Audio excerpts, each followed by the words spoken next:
Trump, Zelensky and European leaders met in Washington.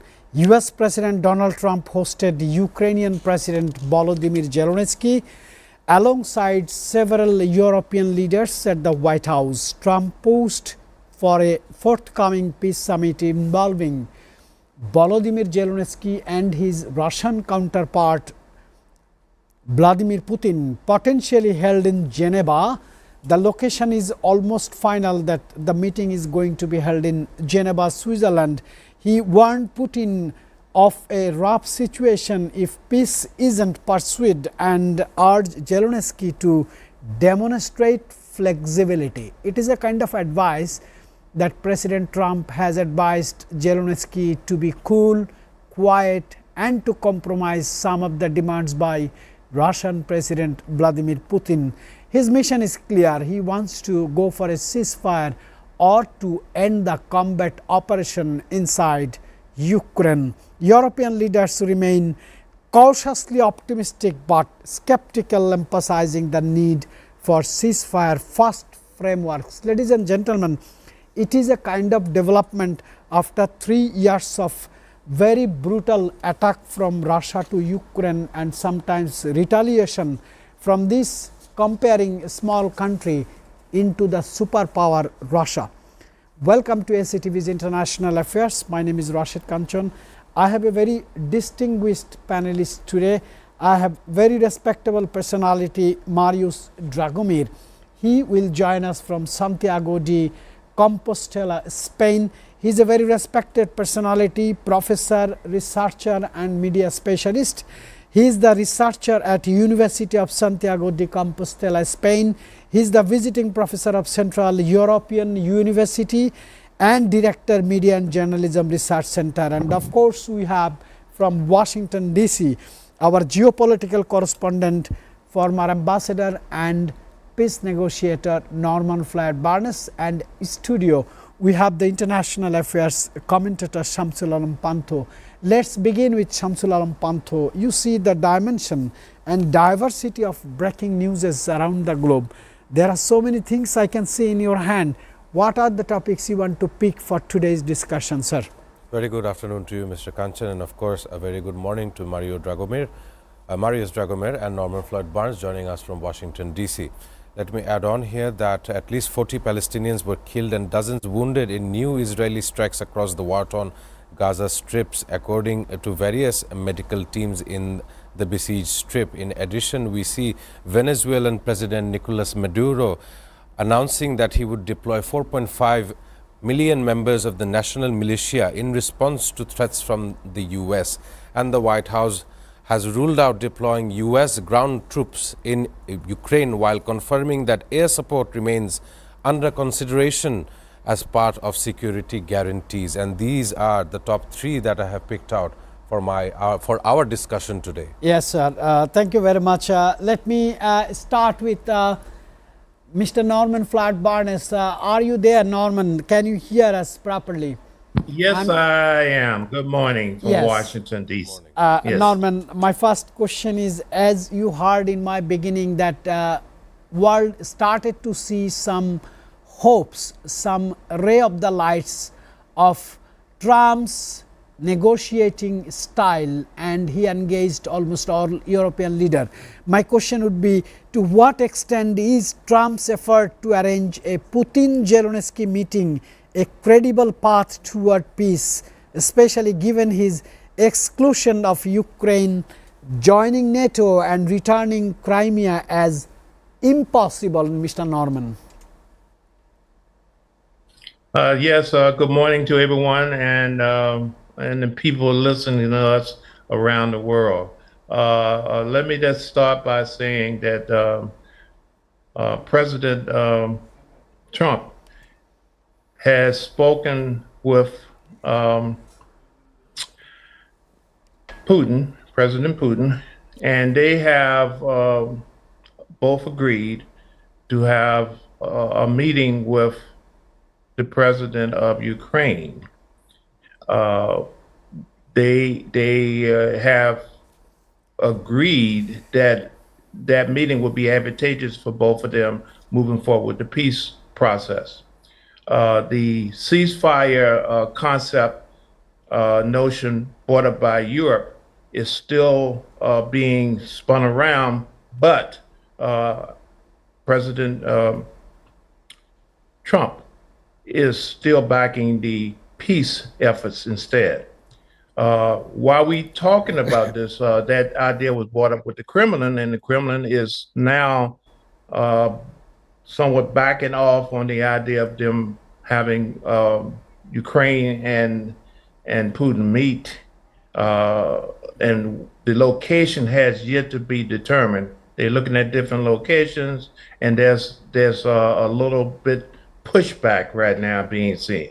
So we're waiting to see exactly what comes out of this, how we move forward, and hopefully by the end of the month we'll have a meeting between the two leaders, the two people who are actually at war, and have them start the process.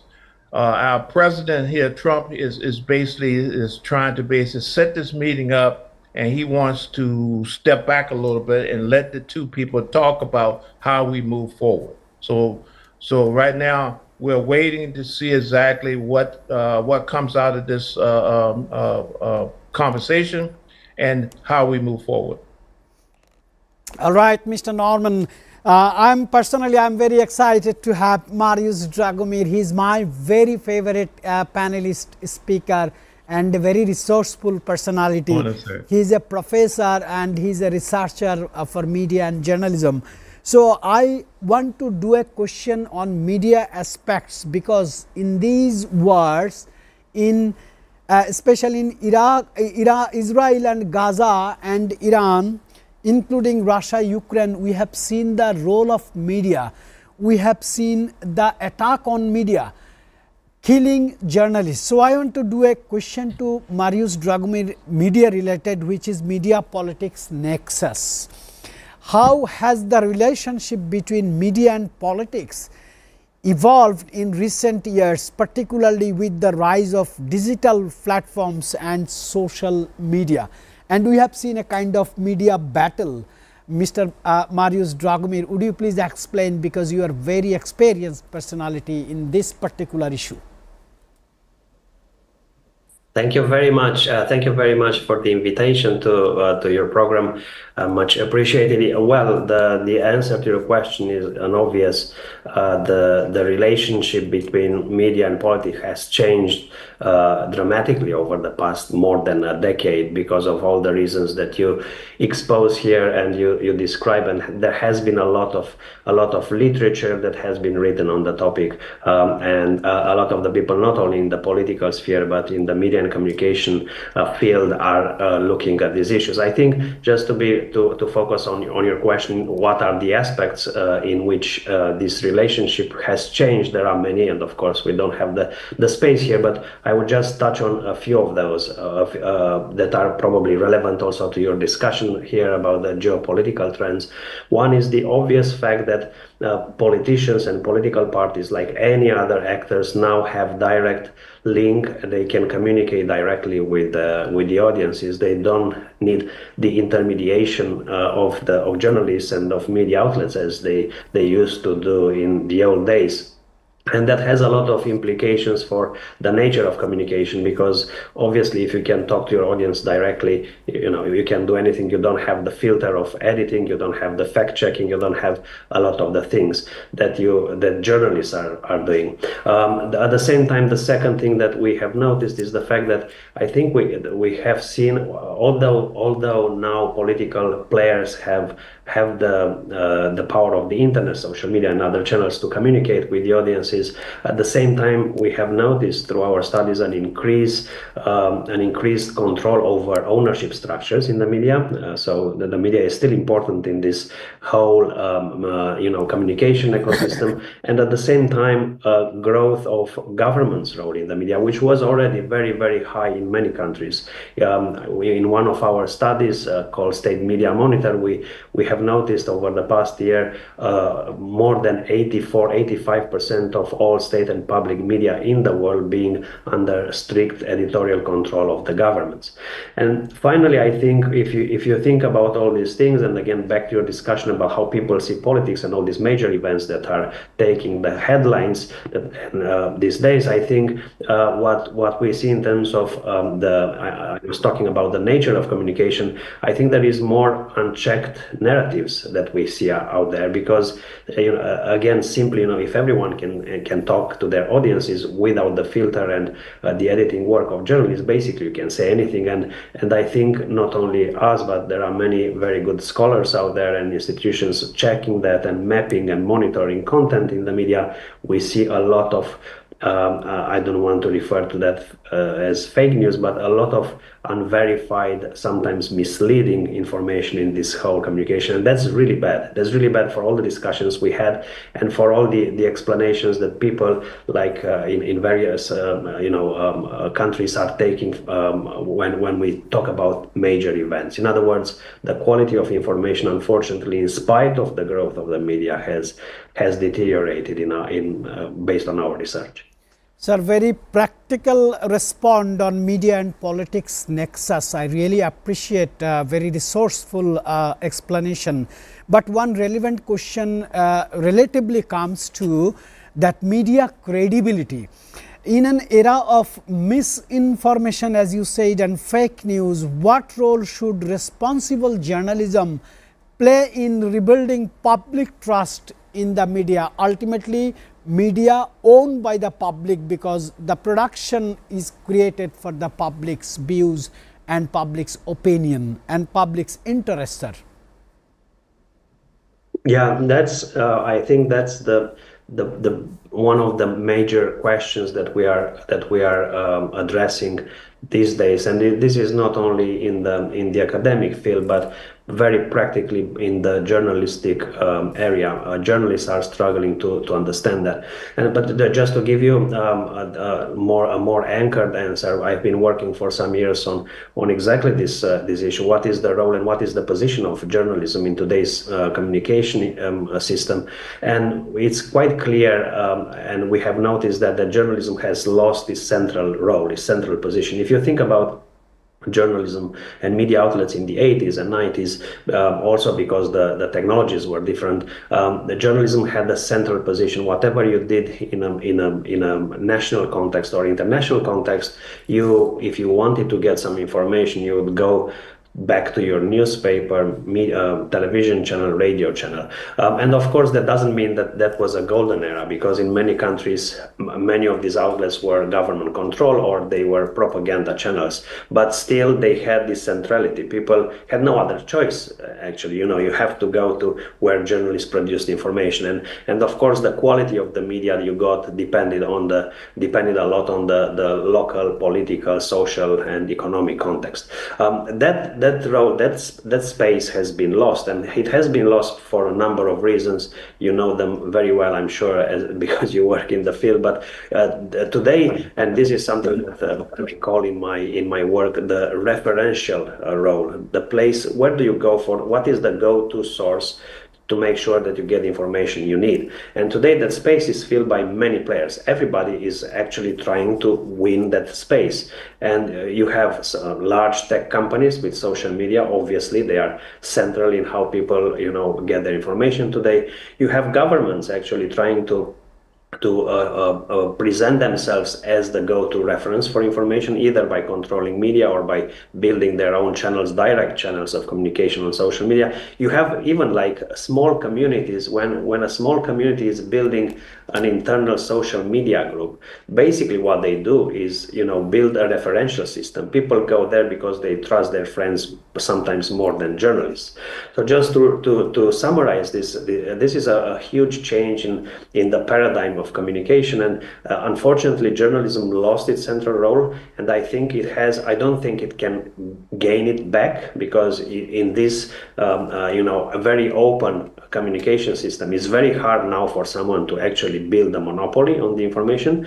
But I think journalism has to gain some of that role back, and I think it's even more important. We spoke 2 minutes ago about the how badly the quality of information has become recently. I think we need journalism back in the game as a source, as a major, if not the leading, but as a major source of information. How to do that? And I think that was your question. That's very hard to actually build, and we don't have the answer. Journalists all over the world, they are trying all kinds of models that has to do with how you are financed, who's supporting you, what is your audience, how you reach your audience, and so on. But that's a long discussion. I only hope that journalism will gain back some of its centrality, because that means a healthier media and communication ecosystem.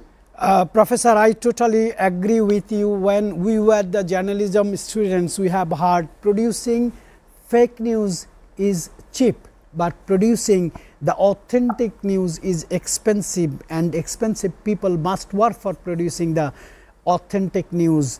I will definitely come back to you with the political influence on media and global media trends, because you have the latest study.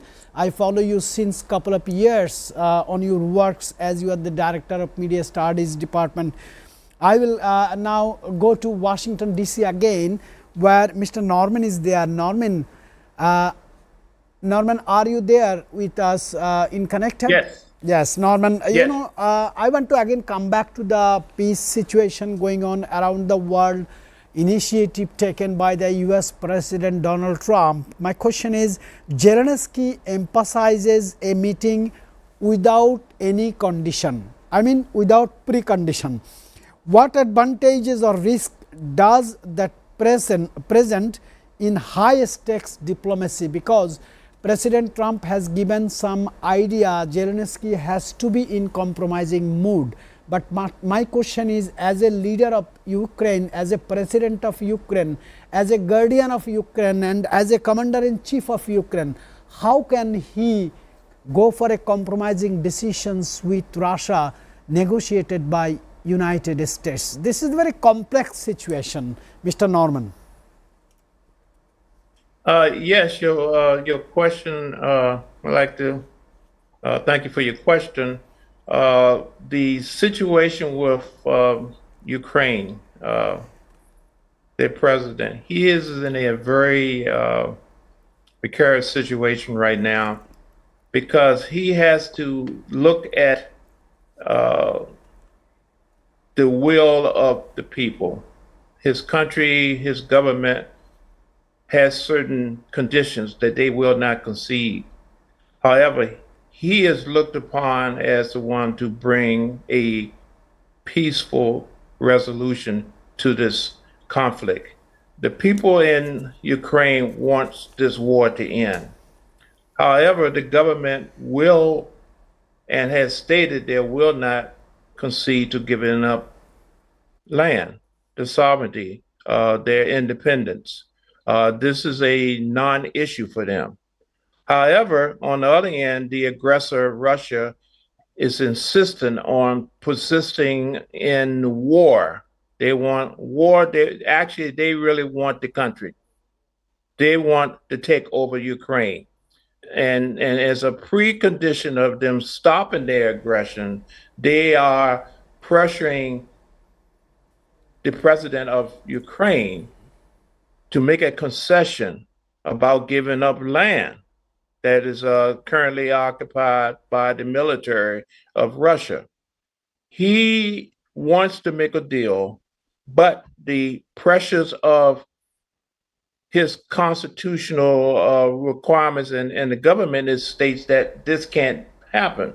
Also, he has another issue, is that his neighbors, Europe is also concerned about this type of relationship, is because they feel that if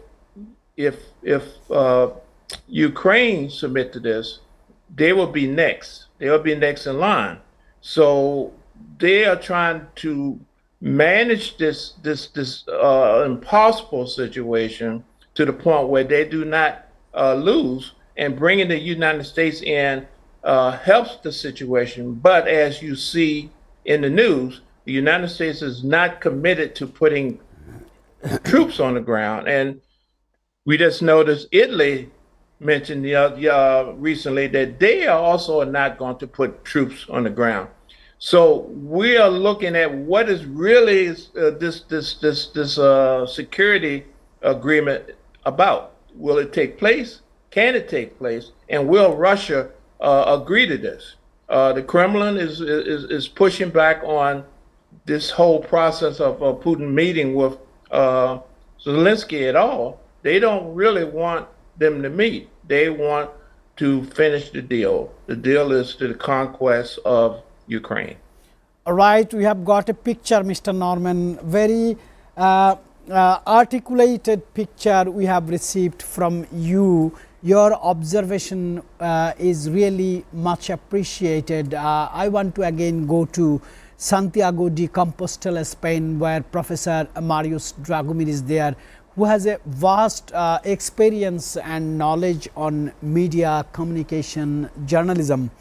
My question would be political influence, because we see the Western medias are continuously defaming the president of Russia, Vladimir Putin. On the other side, Russian belt medias are continuously criticizing the role of Western leaders, including US President Donald Trump. Sir, my question is about the political influence. Do you think political agendas influence media coverage more today than in the past? How can journalists maintain independence in such an environment, such a situation, sir?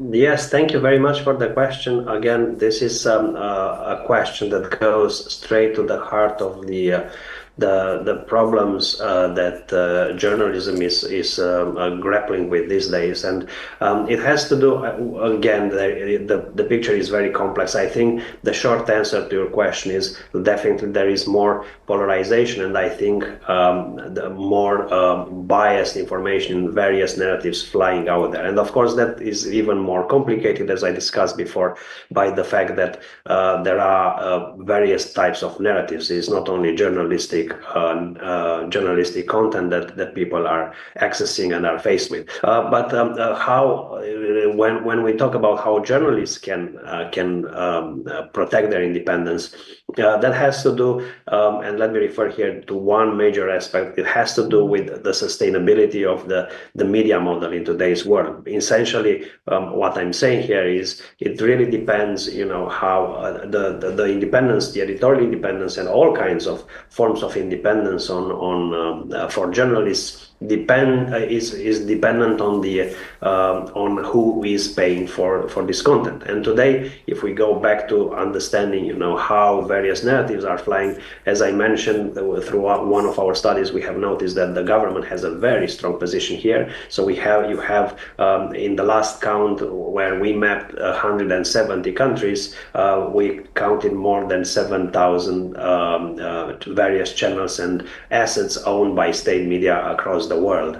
And this is a very large, some of them with very big outreach, some of them having monopoly in their fields and so on. Out of all those, more than only about 15% had independence, and these are usually public service media in some European countries and a couple of countries elsewhere, like in Asia. And so back to your question, I think everything depends on the question of sustainability. To be really independent as a journalist, I think you have to have a source of funding and support that doesn't link you in any way with various players. It doesn't come with any strings attached. I mentioned the role of the government. Essentially, if you think about journalism, journalistic content is paid by probably like three major sources. One one is government, and we see the problems there. If you don't have a system that actually insulates you as a journalist from pressures from the government, you have advertisers, private companies that pay for your content.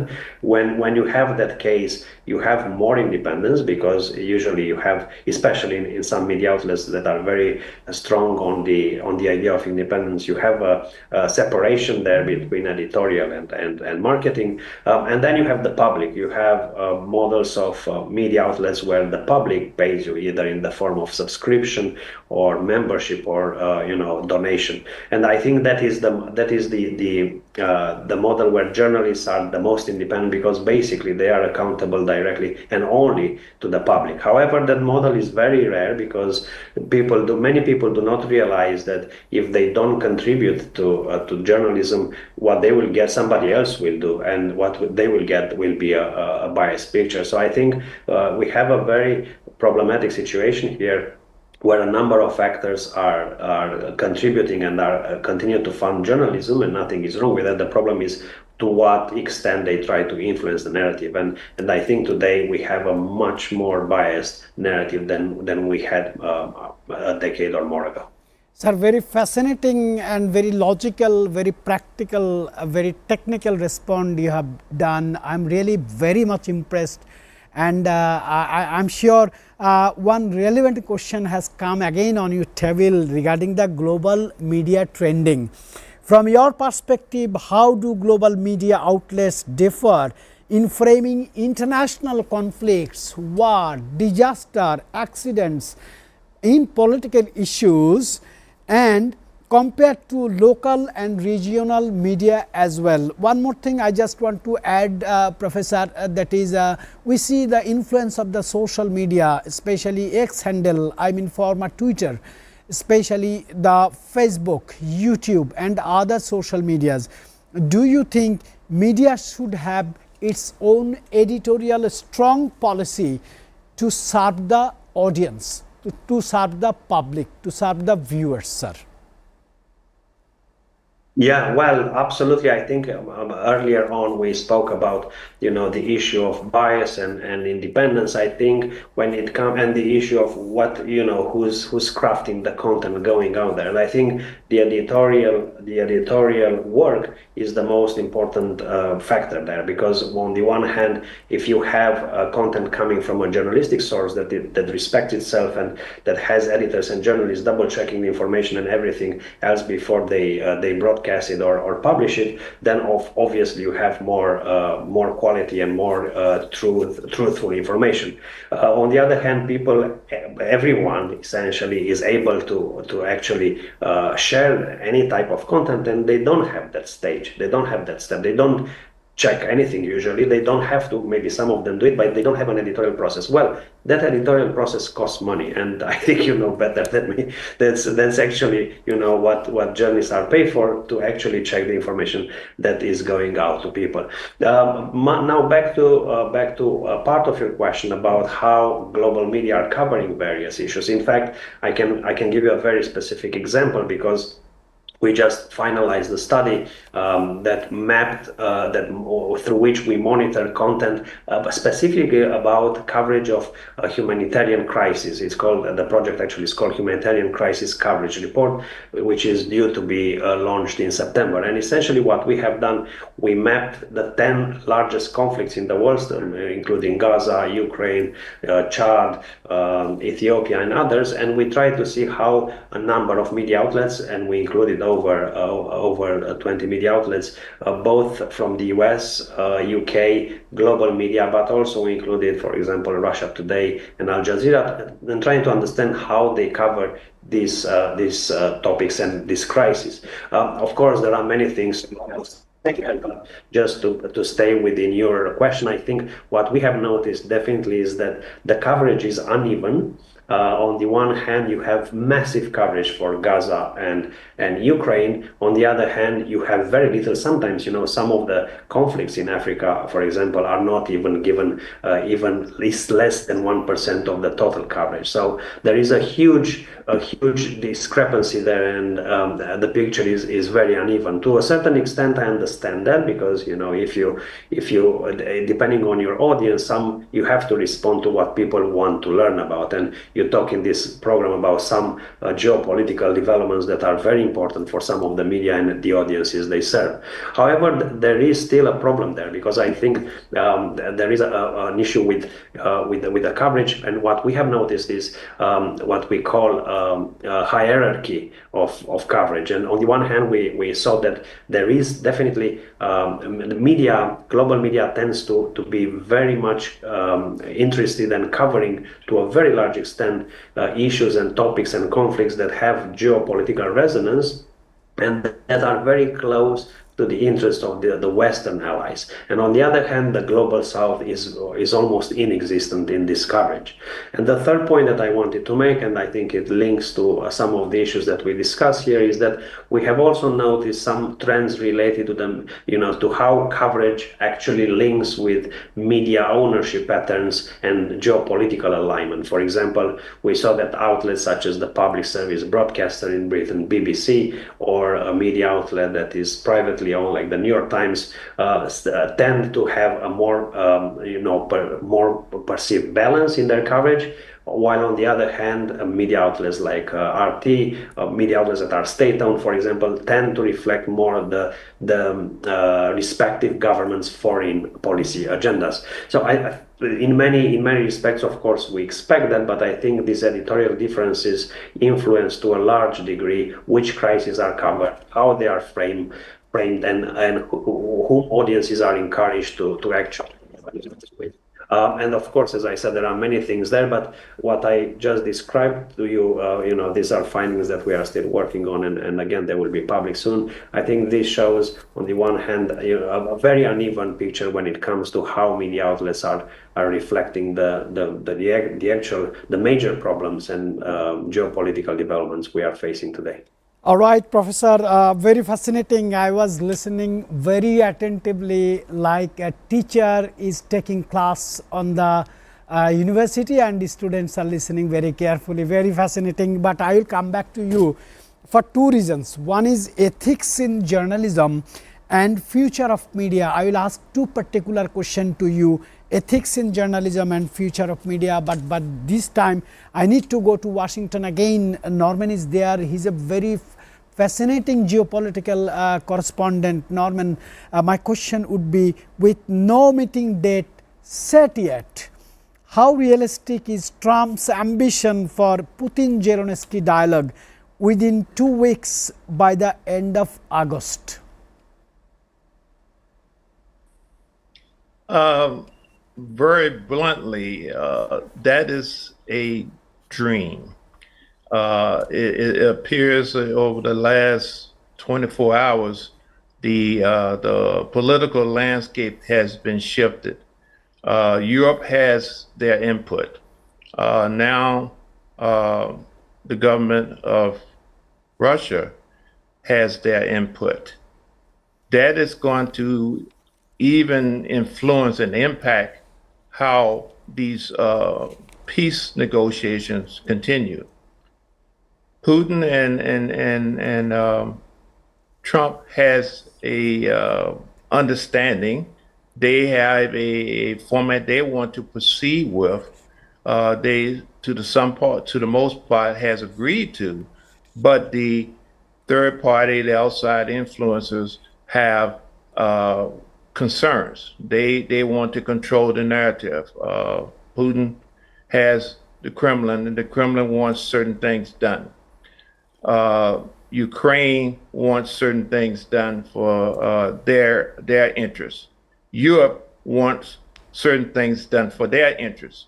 So we're looking at a three-headed monster right now, trying to negotiate peace through the president of Russia, the president of Ukraine, and now the president of the United States. So the practicality and the probability of a swift solution is questioned, because now we have too many hands in the pot. First was just two people talking about it and we move on. Now we have to worry about the interests of each respective country. All right, sir. All right, sir. It was my last question to Norman. Norman, we are really grateful to you for your very thought-provoking contents, contribution, and very ice-breaking informations you sometimes give. Our viewers really liked you very much. My last question would be to Professor Marius Dragomir, because it is my personal curiosity since I have been into this business more than 2 decades. My question would be, sir, ethics in journalism. What are the biggest ethical challenges facing modern journalists when reporting on sensitive political issues, and how can they balance speed with accuracy? And one more question I want to add, because this will be your last question as you have the time limitation, sir. Future of media. Looking ahead, how do you see the role of traditional media changing in the face of citizen journalism, artificial intelligence driven news, and increasing audience polarization, sir?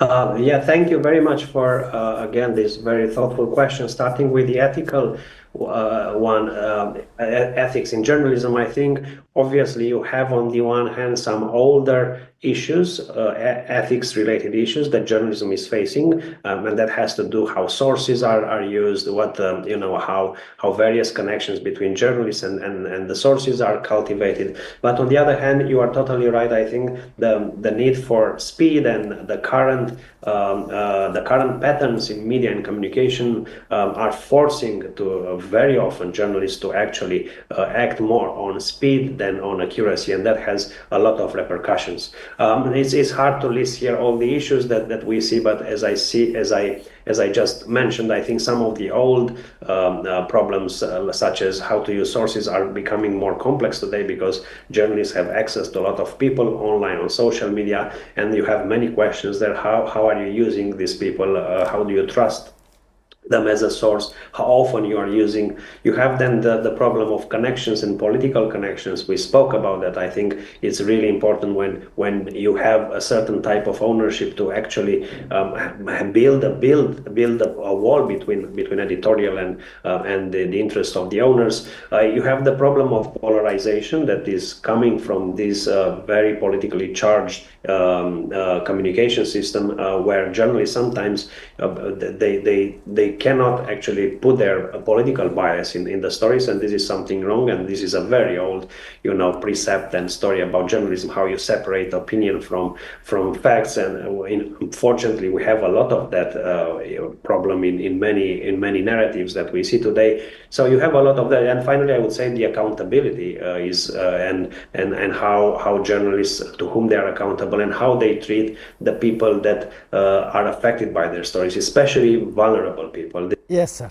Yes, always sir. in a journal. And on the other hand, where journalism is going, I think you're right. The AI is massively changing the game here. We notice we are not a journalistic outlet. We are a research center of studying journalism, but we already feel AI is changing dramatically the rules of the game, the way people engage with content and produce content. On the other hand, I think some of the trends that I notice, and I dare to look a bit into the future, I think we are absolutely correct, sir. Absolutely correct, sir. Professor Marius Dragomir, it's very fascinating response from your side.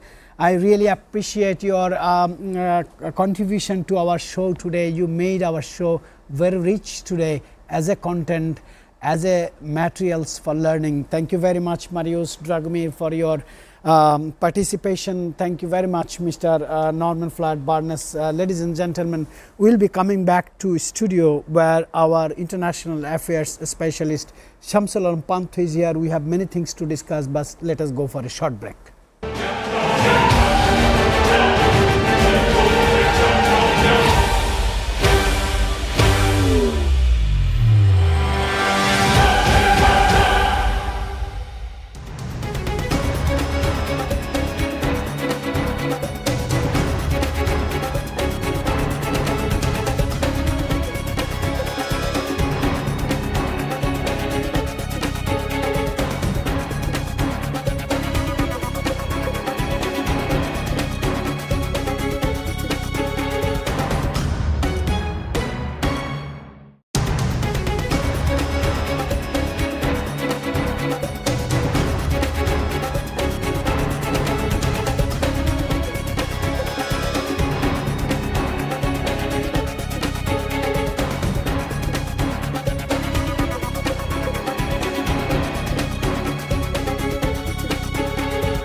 Security guarantees and arms packages discussion centered in offering Ukraine security guarantees akin to NATO's Article 5. According to Article 5, and arranging for a 90 billion arms packages financed by European nations. I mean European countries, I mean NATO partners.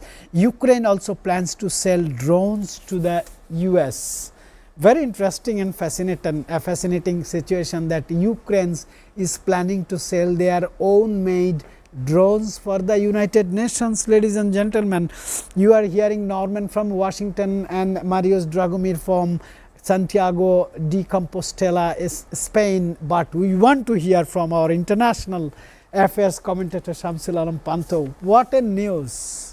This is quite escalatory. Let me also begin my statements by saying that last Friday's meeting with Donald Trump and Vladimir Putin, some commentators and various critics are saying that the meeting held sway in Putin's favor. And we understand this by the on-screen awkward moments that the two leaders had shared. Reporters during the media or during their address to the media had asked Vladimir Putin about his aggression towards Ukraine, in which we can visually see that Vladimir Putin felt very awkward in such an exchange. And not only so, yesterday we see Donald Trump sitting down with major European leaders, and he went one by all of their names, addressing where they are from and greeting them and announcing what he would do as the leader of the United States of America. But right now the situation remains as Donald Trump is waiting to see how much flexibility Volodymyr Zelensky shall show to Vladimir Putin in a bilateral meeting of the two sides. And later, if that goes well, the US is set to hold a trilateral meeting including the US, Russia and Ukraine, and how the three sides will handle this upcoming ceasefire or a cessation of aggression towards one another. In other news, we also see Turkish Foreign Minister Hakan Fidan and US Secretary of State Marco Rubio discussing their exchange between the European leaders. Turkish diplomatic sources previously said that a meeting of these leaders may be held in Istanbul. So the bilateral meeting between Zelensky and Vladimir Putin, there are likely chances of them meeting in Istanbul and understanding one another. But there are much more topics in the international field.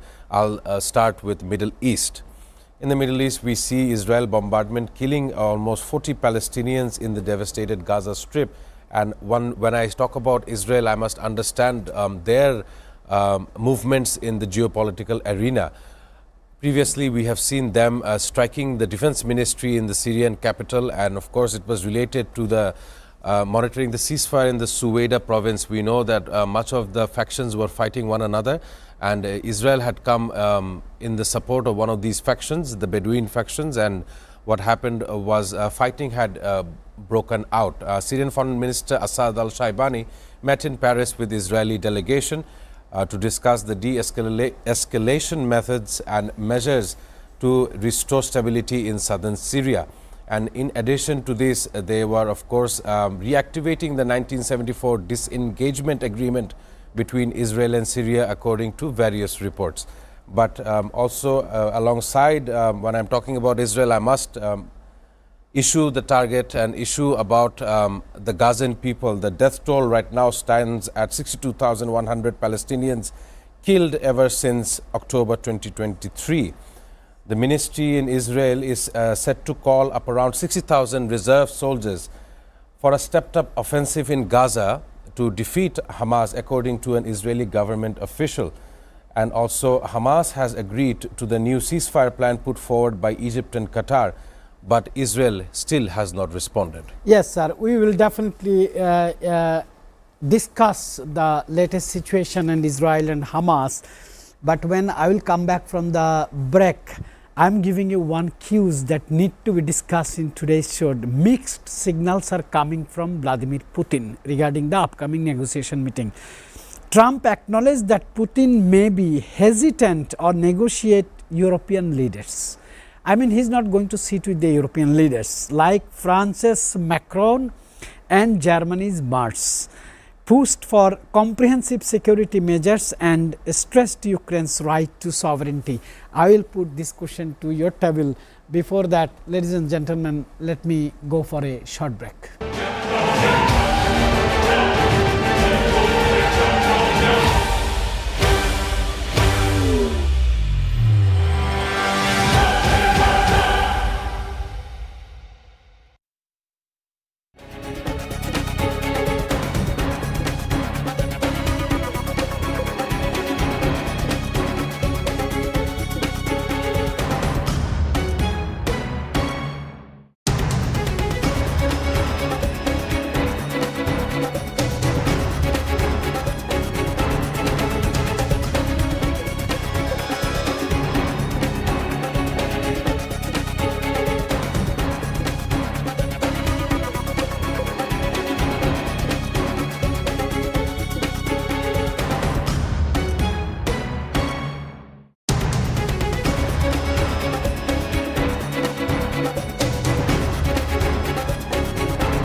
Welcome back, ladies and gentlemen. We are at the last moment of the show, but as I said that President Putin is giving some mixed signals because he is not interested to sit with the French President Emmanuel Macron and German Chancellor Merz, and pushed for comprehensive security measures, stressed Ukraine's right to sovereignty. I personally feel this is very interesting. What's your take, sir?